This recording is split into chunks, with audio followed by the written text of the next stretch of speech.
Okay, guys.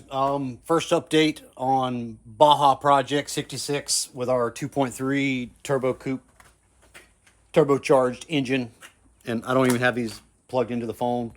So, all right, very important when you get a project from somebody, you got to check everything. We actually could have lost this entire thing. We could have lost my entire shop out here last night. Was getting her. First, I was checking for all my wiring. Got a wiring nightmare, so we had to figure out what was what, and finally got power to the starter. All we got was the click click click click click click. Did a little investigating, and we had our 12. I had my jumper to make sure I was getting the proper cranking amps and volts. We was getting with the jump box 15, 16 volts from the battery, but to the starter we were only getting 9 volts. But before that, I did pull the starter, verified that it spun, and then that's when I discovered out we were only getting so many volts. So actually, our issue, if you're working on an old bug, I think I threw it. Oh man, where did I put it? Where did I put it? Oh, well, here's the fuse. So the dude I got this from, bless his heart, had his power running to this old fuse block. Still used the old, man, God, what is this? 20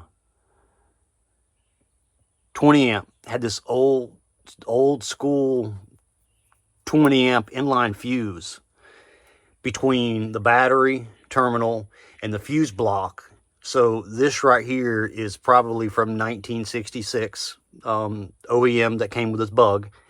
And it was actually restricting our voltage going to our fuse block. So we were losing 4 to 6 volts. So we wasn't getting enough power to the motor. So we cut that out. Of course, as you can see, I got a lot of rewiring to do. This is a standalone harness. I do have, that's actually good. Some of it's still labeled unused. So when I get my radiator fan set up, we'll be able to get our electric fan set up. So we've got wiring for that. ECU's in the box. We've got a lot of stuff to redo back here. So make sure you go through everything, check everything, check your fuel. We were getting fuel. We were getting spark. Got her to spin over. She wouldn't fire. Ran down some wiring, and then we were actually missing the power wire that went to our fuel injectors. So we were getting fuel, we were getting spark. Obviously, we're getting air, and then we weren't getting power to our fuel injectors. So you got to have all those combination of things for this fuel injected motor to turn over. And then I had a leaky fuel pressure regulator, but man, I should have looked over this a lot better before I got started on this. But what happened last night, actually, it's still this right here. See this ring? That's all fuel from late last night. And what happened? So we've got this electronic fuel pump, right? Electric fuel pump, and it's rated to pump out 75 psi. We've got a pressure regulator which needs adjusting. I mean, and this gauged out at 60 psi, and I believe it maxed out to 75. And guys, our line, where is it? Already took it off. Where'd it go? Where did I put it?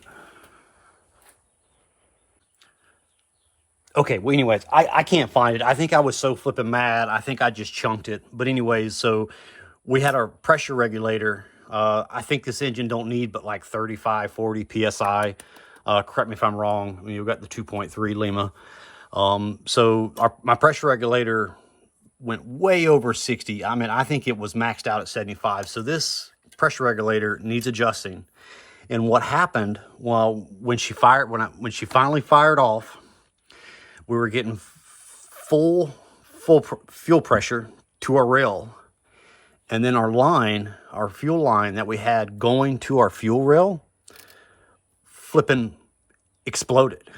And it was just, it wasn't fuel line. It was a vacuum line, and it was non-braided, and it blew out, and it just showered me in fuel and was just pumping fuel everywhere.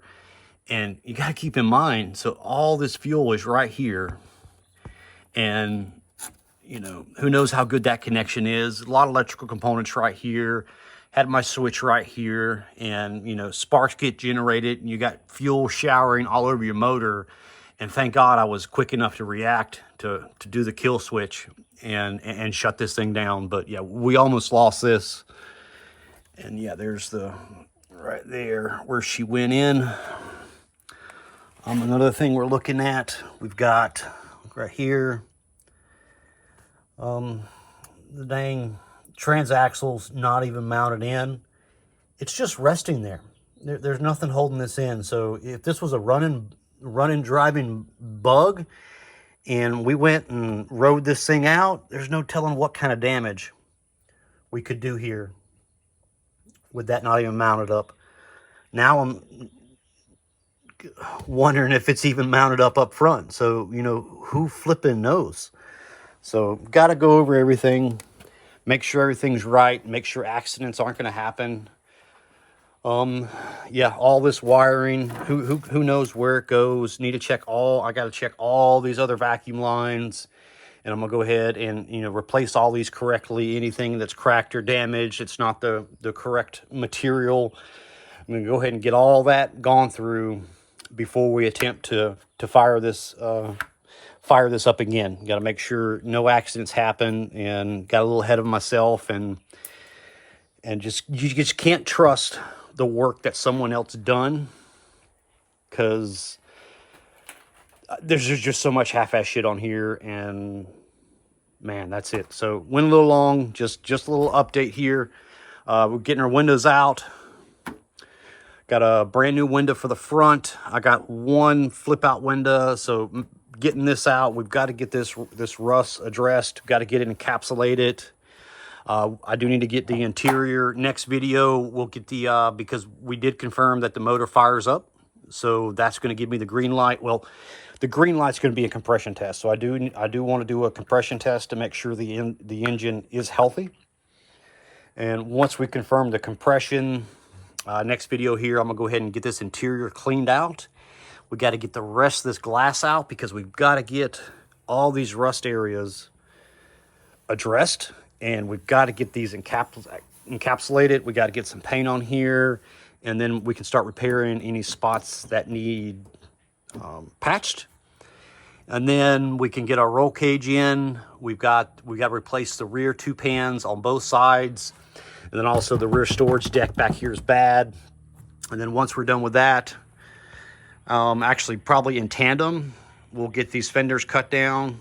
We got to get these trimmed down to about right here is where I want to go. Get all this out of the way, remount this here.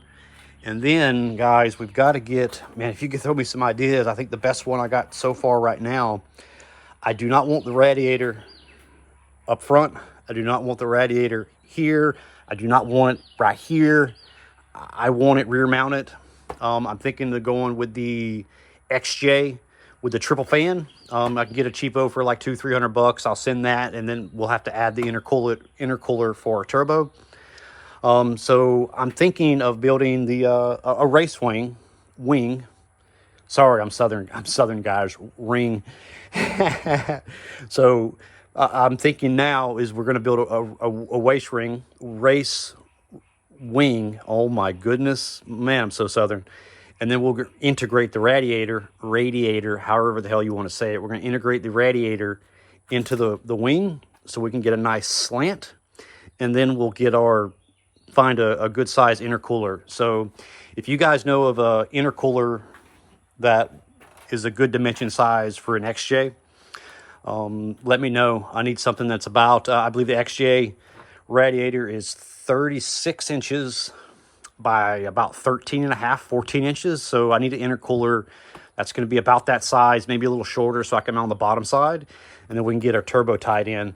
The only thing that kind of sucks here is our intercooling is all right here together. So it's going to be fun building that tubing. So that's where we're at. That's going to be our next steps. Biggest takeaway is you get somebody else's project that's not done, go and check all your safety stuff, especially when you're dealing with fuel around your electronics, because we could have lost this last night. So guys, keep on riding.